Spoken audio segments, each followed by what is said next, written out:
more or less causing respiratory tract infections. Okay. Most of these viruses starts with a mild type of infection. No? Yung sore throat, masakit ang katawan, okay? Nasal congestion, and then a lot of these patients will also have fever. That's how virus behave. But there is a segment or the part of the course of this viral infection that they will go into a severe form of the infection.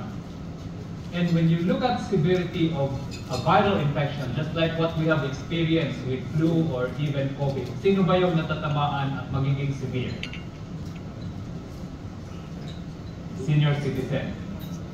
Our experience with COVID will really be a draft back of why we are really looking at this particular virus probably as the next most important virus after COVID, after influenza. Okay? The person is infected, has a symptom, coughing, sneezing, you can get it. But there is also a possibility that any one of us here may be carrying the virus and we don't know that that virus is already spreading here in this particular room. Diba? Bakit nagiging awareness ang mga ganitong virus? Because of the relaxation of the COVID protocol. Hindi na tayo mag-face mask eh. No? And that's why when you look at co-circulation of other viruses, nakikita natin yan after COVID pandemic. Like it's the less than 5 years old. So titingnan mo yan sa WHO priority in terms of vaccine preventable diseases, it's the less than 5 years old. But now we're looking at also the extreme of age, the extreme of less than 5 years old, which is now the 60 years old and above. These are the elderly population. That's how we define elderly population. So it can also, as bad as that, especially if it affects the elderly population. Titingnan mo tong hospitalization. That's how we usually look at it. No? Severity. Ilan ang napunta sa hospital? Hindi lang doon sa bahay. Kasi kung sa bahay and you recovered, okay lang yan. That's good. But if you had this infection and you were brought to the hospital, and then that's something that will entail higher risk of what? Mortality and complications. So 60,000 to 160,000 were hospitalized compared to the less than 5 years old, 58,000 to 80,000. And among those hospitalized, you look at the deaths, 6,000 to 10,000 deaths. So hindi siya biro because merong namamatay at na-hospital. Okay, so what will make this virus so dreadful among the elderly? Hindi lang siya virus because it's causing sore throat or causing sipon, nasal congestion. It can also cause what? Lung infection, pneumonia. It can also cause exacerbation of certain comorbidities. No? Mamaya, si Dr. Lenny will also discuss a patient with comorbidity, paano nagiging lumala ang comorbidity, kagaya ng asthma, kagaya ng COPD, to the point that they can also die because of the infection. Okay. Cardiovascular complications. Itong palagi natin binabantayan because a lot of times, no, sa mga pasyente namin, pag pumupunta sa hospital yan, inatake sa puso. But we always look at the point that when meron siyang atake sa puso, what triggers the heart attack? Okay. A lot of times, akala nila hindi lang uminom ng gamot. That's also a factor. But one of the most common trigger of a heart attack is infection. And one of those infections is a viral infection. Kasama na dito ang RSV. That's why they go to the hospital. They die because of the heart attack, they die because of stroke, but the trigger there was the infection. Okay. So, in the Philippines, as what we have mentioned a while ago, the senior citizens, this is the population of senior citizens in the Philippines. It's 9.2 million, 60 years old and above. This is the vulnerable population in the Philippines. And half of that, or more than half of that, have high-risk comorbidities. Sino ang alam niyo dito na 60 years old pero walang comorbidity? Don't take it for granted na RSV lang yan.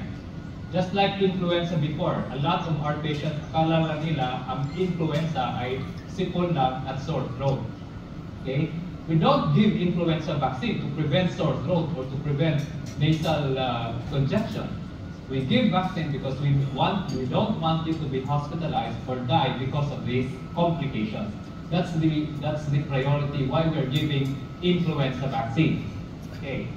So I've been 30 years in practice in pulmonology, and then never did it enter my mind to really seriously think about RSV up to actually last year. So why this change? The RSV virus has been there for a long time already. Pero ngayon kasi we have the capacity now to actually detect it. And so this also was really something that I thought was just a pediatric illness. And then with this case of mine, I suddenly realized that it really affects also our patients. Now for the common adults like us, less than 60 years old, sinasama ko pa yung sarili ko dyan, it is not much of a problem because we are able to overcome the infection. It can just be a nasty cold or a bad cough, and then it will just go away. But unfortunately, for the older people, 60 years old and above, even if you're healthy or not, so like it or not, we're going to reach that. One time or another, lahat tayo po ay babagsak yung immune system natin. Wala tayong panlaban. And that's why we see now the complications of RSV infection among those who are 60 years old and above. And if meron ka pang illness, all the more pa that you will really feel the brunt of the infection. And of course, she had her pulse oximeter at home because everybody seemed to have gotten one during the pandemic. She was able to measure her oxygen level. It was now 88%, which is very low for anybody. So because we know that number, 90% or less, that's an emergency. You have to go to the emergency room. So she went there. And then true enough, her oxygen level was very low. She was already very short of breath at that time. And then because she had means, she was able to have her, what we call the rapid test to check for the different viruses. And we were able to isolate respiratory syncytial virus. We get the results 4 hours after. So we were able to document that at the ER. And then we also had an X-ray. Her X-ray would show not the usual pneumonia for bacteria. It's usually at the lower part of the lungs. Nevertheless, we still gave antibiotics because if a patient has pneumonia, even if we've already isolated that it is a virus from that test, you still make sure that there is no bacterial pneumonia that is present. Therefore, we gave antibiotics. So that is the supportive treatment we're talking about. She was there for 7 days in the hospital, and then she was eventually discharged. When she was discharged, she still experienced some shortness of breath. She was not back to her 100% energy level or even the quality of breath that she would get. And it took her around 2 months before she told me, Doctora, I'm back to my energy level before. I'm back now to how I felt before she had the illness or the bad pneumonia. And after 6 weeks, so she was so paranoid now because she didn't want to be back in the hospital. So she kept, of course, following up with me by teleconsult. And then she told me 6 weeks after that she had another bout of bronchitis. And fortunately, we were able to manage it just at home. So she was not confined. And then after that, as I mentioned, it took her around 2 to 3 weeks to finally get back into the condition that she preferred to be or how she was before the infection.